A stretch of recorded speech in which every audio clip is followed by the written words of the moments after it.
Good morning, evening, friends. Here's your friendly announcer. And I got some serious news to pass on to everybody. What I'm about to say could mean the world's disaster. Y'all know the rest. Good morning, good afternoon, good evening, family. Welcome, welcome, welcome to the Mental House with me, your host, Khadijah. All right, y'all. All right. All right. Let's get in here and talk some of this relationship talk because it's long overdue. Um, and I wanted to say something because this is real important. This is what I use as my gauge. And it's very important that you know the difference of these significant emotional states or these states of being. When you have an interdependent relationship and it's healthy, um, you'll feel whole. Okay. Um, and the opposite of that is feeling desperate. So when I mean I feel whole, I love being in this relationship and I love being with you, but I will be alive and okay um, whether this relationship when runs its course or it runs forever. Because I love and appreciate you that much and life that much that I am whole already. So I was whole when I met you. So if I'm working on myself, then I'm working on that wholeness. Okay? Not to feel desperate. Because see, when I'm desperate, I'm like, oh, I hope this person don't leave me. And I'm doing all this stuff so the person won't leave me. What time he get off work? What time she get home? What time I got to have this dinner ready? I got to make sure I do X, Y, Z. It's a little desperate. Okay? Um, Either I'm joyful or I'm fearful. Think about that in your relationship. Just think about that. I feel competent because I was competent when I ran into you. And I know what I'm doing and I feel comfortable with what I say and what I do. And I'm competent enough to handle my business. Okay? Or I can feel anxious. Oh, I gotta do this right. Oh, something's up. It's an anxious type of feeling. And some people go through that in their relationship with a person that they're with every single day. They feel anxious just like that. I mean, I had a cousin who told me, she said, listen, we've been married 20 something years, and, I still don't really know this person. And I'm still, I was like, really, to myself because, wow, you still like strangers? Interesting. Okay. Anyway, either, okay, intimacy, interested, I'm still interested. I'm interested in my partner. Or rejected. Feel rejected. Even though I could still be in a relationship, I feel that the person is, I don't feel that this person really wants me. Strong, that's positive, in intimacy, or angry. Clear about what you want, and what your boundaries are, and um, what your deal breakers are. Either I'm clear or I'm confused about it. And each one of them is gonna bring a certain dynamic. You know, every action is a reaction. We know it. Either I'm gonna be comfortable where I'm at, or I'm gonna feel abandoned.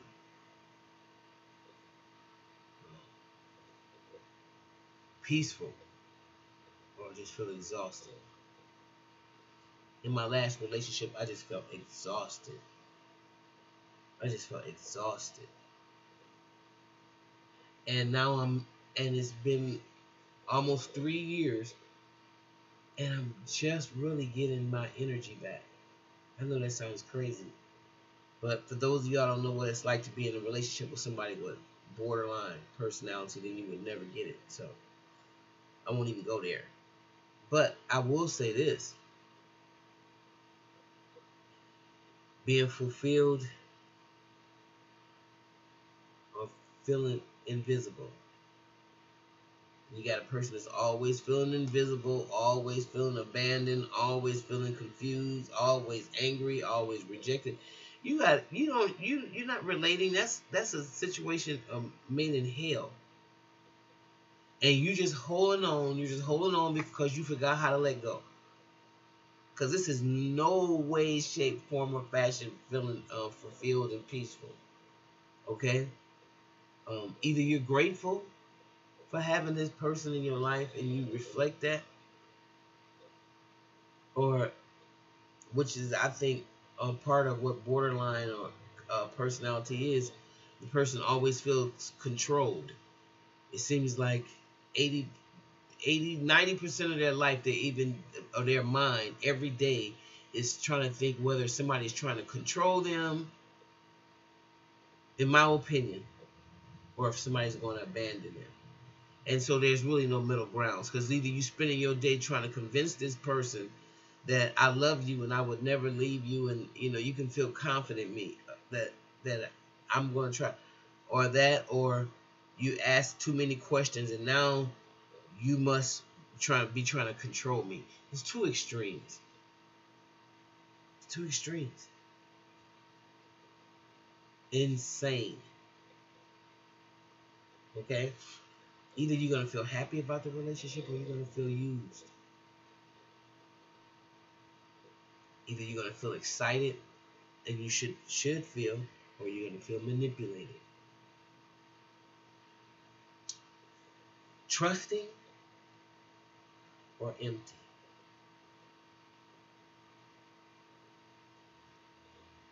Loneness now. Aloneness, check this out. Aloneness, meaning the word alone with a hyphen and then ness. Aloneness, and it's different than loneliness. See, you get to appreciate being aloneness, and that's kind of like after you've been fighting so long, and you get that period where you get to rest, and you might that space where you just by yourself, nobody is there but you. Aloneness. It's different than being lonely. I swear. Togetherness, or a person that is identity-less. So what happens is they become a chameleon, and when everything you like, they like, and they don't have a secure identity of their own. So they try to latch on to your identity and do what you do to make them feel whole about themselves. But because they don't know who they are going to try to chip away at all the things that you love and make you who you are, so you will feel just as empty as they do inside. And that's insane. I told you about the guy Russell that told me that once he knew this guy that he was real sharp. He had his he was real cool. He was in it's a big gang here called the Cobras, and he was part of the motorcycle gang here. And he told this woman that just kept going after him, and going after him. And she was like, "Why you don't like me? Or why you?" He knew her kind of from watching her, knowing her narcissism, knowing how she went from guy to guy to guy to guy, literally destroying them and in her demeanor and how she carried herself. And he told her straight up. He said, no. He said, because what you seem to like about me is if I was with you, that would be the first thing you would be trying to take away from me. And he was a guy and he knew better. But there's some guys like that too. You know, there's some guys that can recognize that, and because there was women that can do that. They take whatever you love and really try to sabotage it and destroy it, all while loving you and acting like they're your biggest supporter. Because they can't be supporting you because they're giving you so much hell and havoc in your mind and killing your confidence and killing your desires and killing everything. How can anything productive come out of it? And how can we be so gullible and to even believe?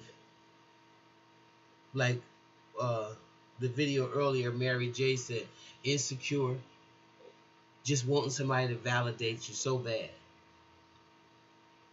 Okay? So, with our cups running on empty, we have a strong tendency to make our friends and lovers into things that are designed to make up for our deficiencies. We objectify each other by trying to make our friends into our therapists, moms, dads, or saviors.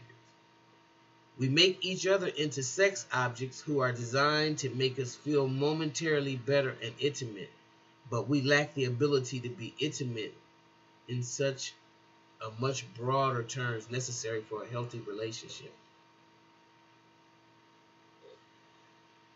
Wow.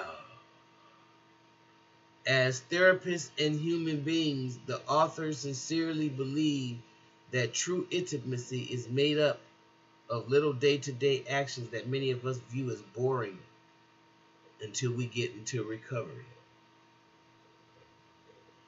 Another form of objectification is to do a lot of things for others to the point of burnout in hopes that they will then be indebted to us and be nice to us in return.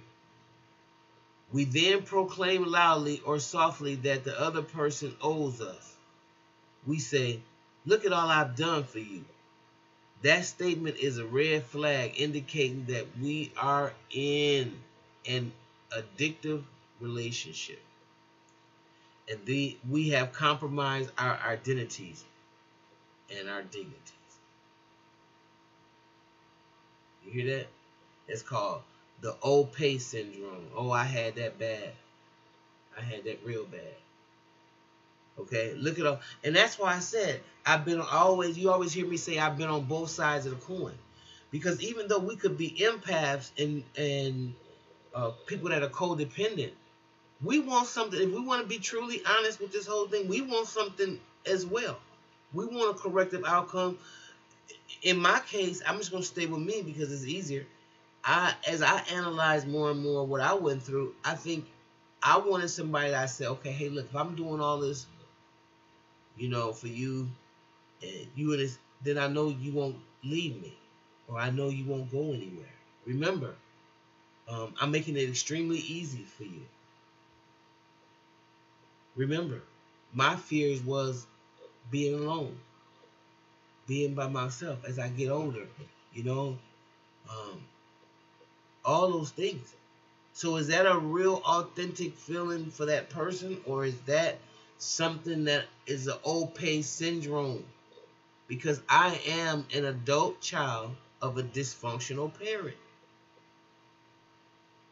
And the more we get to say those words and look at that, that's the only way the healing starts. It can't start nowhere else, because otherwise you keep on doing the same shit over and over and over and over and over and over and over. No. I'm going to say it one more time.